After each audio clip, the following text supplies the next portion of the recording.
Bonjour et bienvenue dans une minute. Bonjour et bienvenue. Ouais, je sais. Vas-y, arrête. Je sais, mais évidemment, j'ai bien conscience que j'avais dit que je ferais pas des gros hits et on n'est même pas à l'épisode 5 déjà, je suis en train de parler de One Piece. Mais tu comprends pas, on est le 5 mai, c'est l'anniversaire de Luffy, One Piece c'est quasiment mon manga préféré, j'ai pas le choix. Ah, tu la joues comme ça. Et puis arrête, en 2020, on peut plus faire comme si on était deux personnes en se parlant à la caméra avec un filtre différent, c'est plus possible. Après Karim Debache et Bruce Benamran, c'est bon, ils ont pété le game, faut faire autre chose, arrête là. Ah ouais, t'as raison, ouais. Bon bah vas-y alors. Bonjour et bienvenue dans une minute pour un manga. Vous l'avez compris, aujourd'hui je vais vous parler de One Piece de Eiichiro Oda, traduit par Jamel Rabahi et Julien Favreau et publié chez Glénat. Alors pour rappel, le principe est simple, à chaque fois dans une émission je vous pitch un manga et ensuite j'ai une minute pour vous expliquer pourquoi je pense que ce titre est un indispensable qui mérite de figurer dans votre bibliothèque.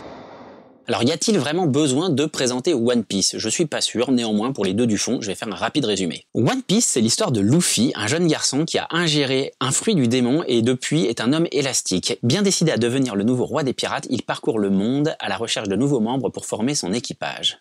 Avec eux, il ira sur Grand Line pour suivre le même chemin que Gold Roger et trouver le fameux One Piece. Alors évidemment que One Piece est un indispensable pour votre bibliothèque, mais pourquoi? On a une minute pour en parler, c'est parti. One Piece, c'est surtout une galerie de personnages de malades. Hyper originaux, avec des designs et des caractères bien trempés, uniques, et surtout un passif bien lourd. On est loin des personnages transparents. Sérieusement, Oda arrivera même à vous faire chialer avec un bateau, quoi. Un bateau. Pareil, niveau pouvoir, c'est une dinguerie. À part dans Jojo, dont je vous reparlerai plus tard, j'ai jamais vu ça. C'est inventif, original, très bien utilisé, et si on n'évite pas la sempiternelle montée de puissance et les successions d'attaques, l'auteur livre quand même quelque chose de complètement barré. Genre un bazooka qui a mangé le fruit du chien, version Basset par exemple. En fait, le point fort de One Piece, c'est son grain de folie. C'est-à-dire que l'univers est complètement déjanté.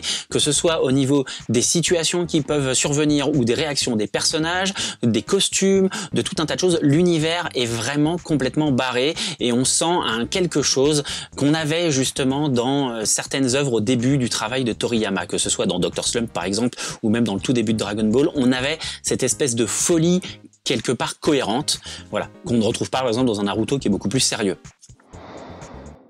Avant d'être l'auteur à succès que l'on connaît, Eiichiro Oda s'est acharné longuement avec de nombreux one-shots qui étaient systématiquement refusés par la rédaction du Jump qui avait de grands espoirs pour lui. En parallèle, pour parfaire son art, il a, comme de nombreux auteurs avant lui, travaillé comme assistant auprès de mangaka confirmés comme Shinobu Kaitani, qui a travaillé entre autres sur Liar Game et Sommelier chez nous, mais aussi et surtout l'auteur de Kenshin le Vagabond, Nobuhiro Watsuki.